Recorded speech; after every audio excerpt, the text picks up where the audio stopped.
Hvala lepa, dober dan, lepo pozdravljeni v Novi Sloveniji.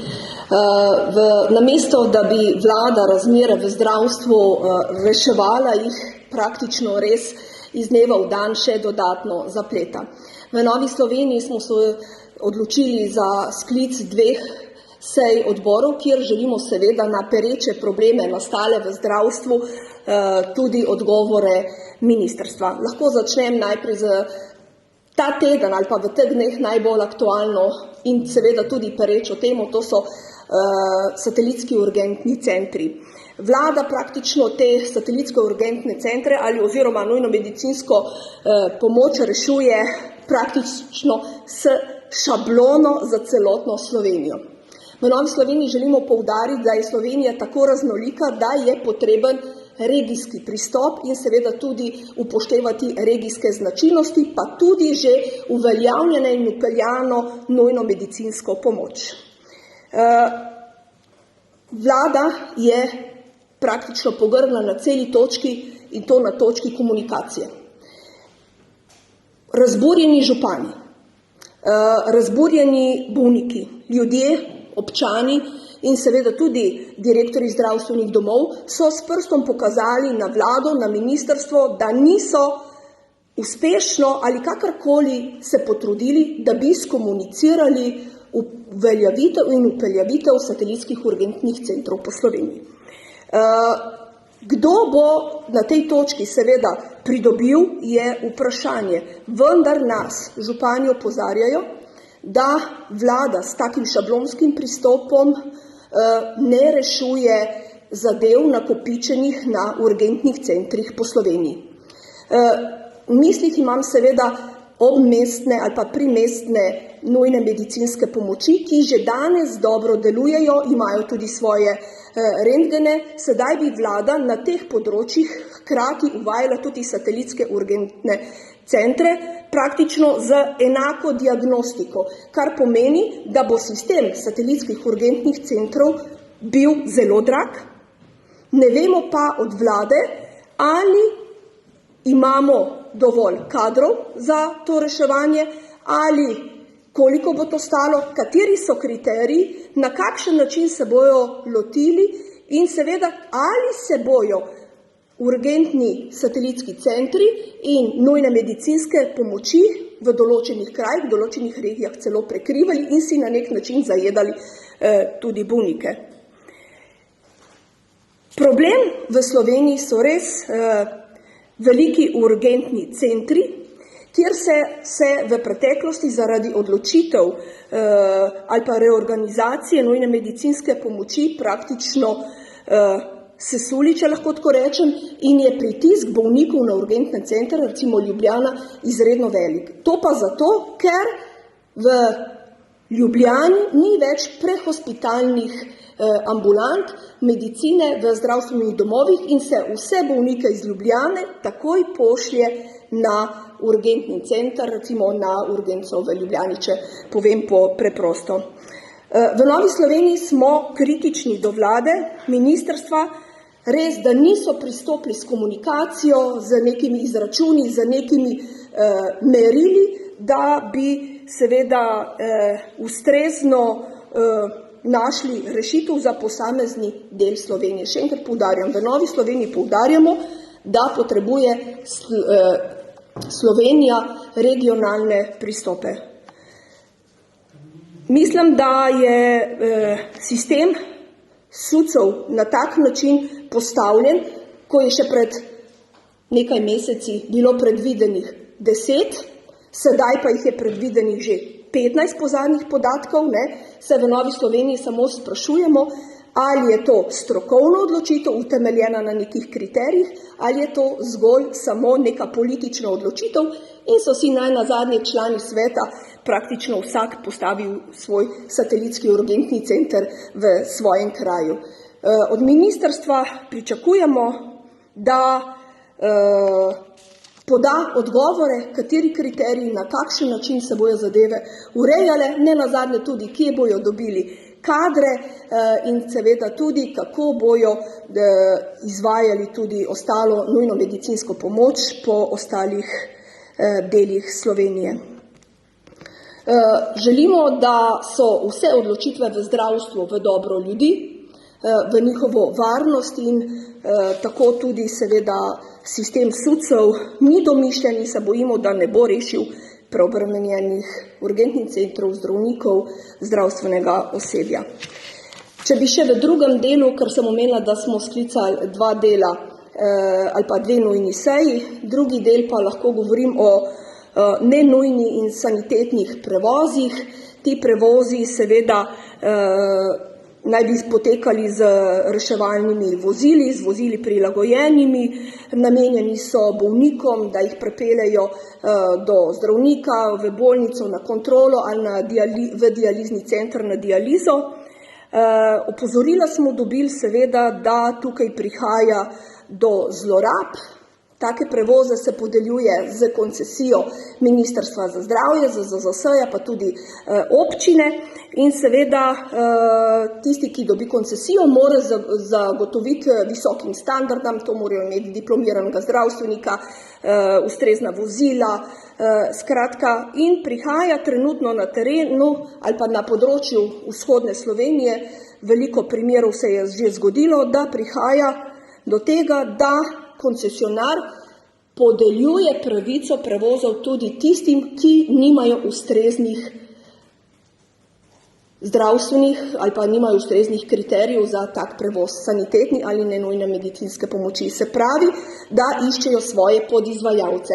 Ti podizvajalci niso strokovni, nimajo primernih vozil, ljudi prevažajo, ker pa nimajo podeljene koncesije, ne morejo izstaviti direktno računa, izstavijo ga koncesionarju, ta koncesionar pa izstavi račun potem do ZZZS-ja kot plačnika in seveda si utrga en del dobička ali denarja tudi od svojega podizvajalca.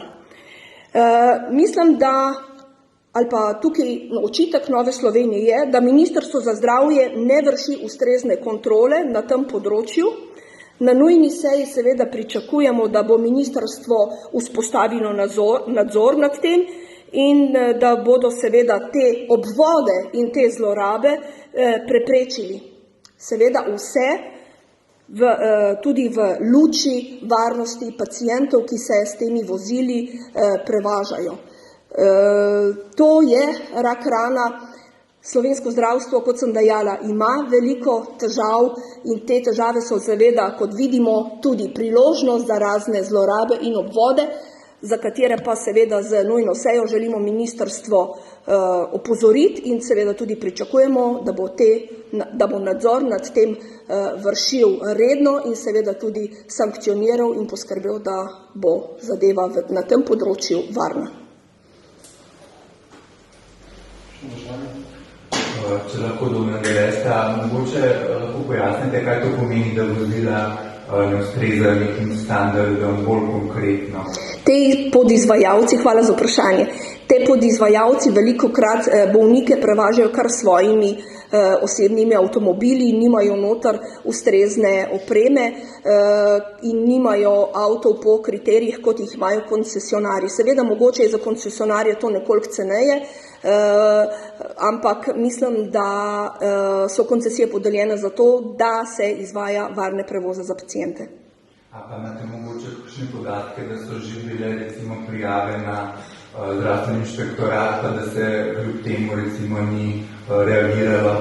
Dobili smo obvestilo, da ste 2 prijavi bili, bom rekla, kar nekaj mesecev že podani, da ni praktično na tem področju še nič se premaknilo, no, zato mislim, da je naša seja vsekakor upravičena in da zahtevamo tudi odgovor, kaj se je v 2 primerih zgodilo oziroma kaj je inšpekcijski nadzor, če je bil, tudi ugotovil.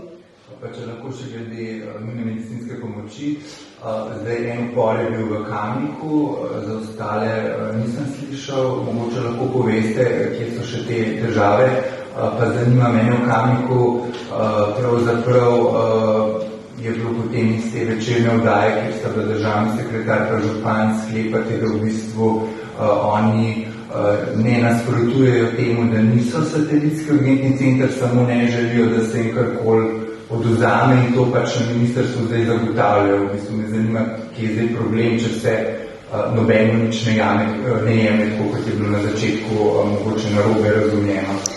Ravno tu je problem, da ministrstvo in vlada niso znali tu zadeve skomunicirati, da niso znali povabiti na pogovor županov, direktorje zdravstvenih domov in da so enostavno prinesli šablono, kako bi to izgledalo. Jaz povsem razumem župana Kamnika, ko je videl, da Domžale bojo imeli satelitski urgentni center, pa so praktično primestno področje, kjer imajo že nujno medicinsko pomoč dobro urejeno in so zelo blizu urgentnega centra v Ljubljani, Kamnik pa vendarle je na nek način spregledan. Veliko teh vprašanj, ki ste jih naslovili, direktorji zdravstvenih domov ne vedo, na kakšen način bojo upeljali satelitske urgentne centre.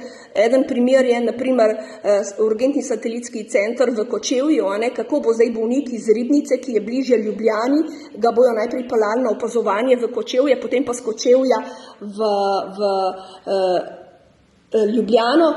Moram povedati, da približno, če bi obdržali te prehospitalne bolnišnice, več kot 80% ljudi, ki pride v te prehospitalne bolnišnice ali pa centre, ne gre naprej v Ljubljano na urgentni center ali pa v Maribor. Jih gre zgolj, mislim, da 16%, ampak govorimo o varnosti, govorimo o tem, da imajo vsi enak dostop do nujne medicinske pomoči, do obravnave v bolnišnici, do urgentnih centrov in s takim nedomišljenim zagotovo se povzroča te razprtije, to nesigurnost in nejevoljo tako ljudi, občanov, kot tudi županov seveda in pa tudi direktorjev zdravstvenih domov. Lahko rečem tudi en tak primer je bil tudi že v preteklosti tudi Postojna. Postojna bo sedaj pokrivala izjemno veliko področje, vse do meje s Hrvaško. Pri Babnem Polju, tukaj že ta odmirni čas, ki ga ministrstvo ni povedalo, koliko je ta odzivni čas, je to 40 minut, 45 minut, pol ure, tega praktično niso skomunicirali in se ne ve, se pa kar nekaj postavlja, enostavno pušča vprašanje, kaj se bo zgodilo res z tistim področjem, ki je res ruralno, ki je res odmaknjeno od centrov, tudi od urgentnih centrov, tudi do nujne medicinske pomoči so odmaknjeni kraji po 40 minut, nekar do nekih satelitskih urgentnih centrov. Skratka, pričakujemo, da bo vlada na seji predstavila kriterije za ustanovitev satelitskih urgentnih centrov in da bojo ti strokovni, ne pa politični.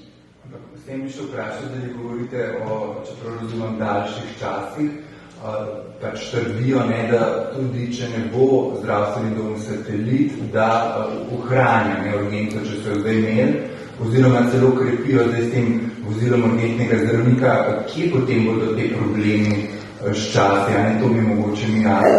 Zagotovo je v kriterijih in v tem, kaj bo ta tim vseboval. Lahko pustijo nekemu zdravstvenemu domovu, da bo imel urgentnega zdravnika, ne bo pa imel diplomiranega zdravstvenika, ki bi peljal reševalno vozilo in zdravnika na teren. A veste, v takih majhnih podrobnostih, o katerih pa ministrstvo praktično ni spregovorilo še prav nič, niso še ti kriteriji jasni. In seveda jaz povsem razumem tudi direktorje zdravstvenih domov, ki bi najprej mogli to videti, kako in kam bojo šli, kakšne kadre bojo imeli dodeljene, da bojo lahko oni sami izpeljali potem ali nujno medicinsko pomoč ali pomagali pri organizaciji satelitskih urgentnih centrov. Tukaj pa praktično je priletelo, nekdo si je šablonsko zarisal, kje bojo ti urgentni centri, da bi to bilo dobro, da bo to razbremenilo urgenco v Ljubljani, v Mariboru, v Celju, tam, kjer so pač te veliki urgentni centri, ni pa upošteval ne specifik, ne kadrovskih zasedbe po posameznih zdravstvenih domovih, skratka nič. In na tak način resnično ne gre, zato res smo se odločili, da to skličemo, da predstavijo argumente, da vidimo, na kakšen način bo potekalo ta skrb za javno zdravje in seveda predvsem v luči Nove Slovenije, da bomo imeli vsi enake možnosti do zdravnika. Pri NSI so se verjetno s to problematiko tudi že odgovarjali. A se vi strinjate s tem sistemom, da bi šlo pač naprej, ali morda pa bi bil seveda primerno prilagojen kriterijsko, ali morda gledate tudi v nekakšnih drugih alternativ, kar se tiče Lejte, mi se zavedamo, da je dobra rešitev satelitski urgentni center, da pa morajo biti te rešitve seveda premišljene. Če je nekje že dobro vzpostavljena nujna medicinska pomoč, jaz mislim, da se jo da nadgraditi, ni potrebno denar vlagati v nov satelitski urgentni center. Treba je pogledati od primera do primera, seveda, kako je zadeva urejena, kako zadeva že sedaj funkcionira. Morate vedeti, ljudje so se navadili na nujno medicinsko pomoč in je to za njih neko varno zavetje. Vejo, kaj pričakovati. Ne bodo pa vedeli, kaj pričakovati v satelitskih urgentnih centrih.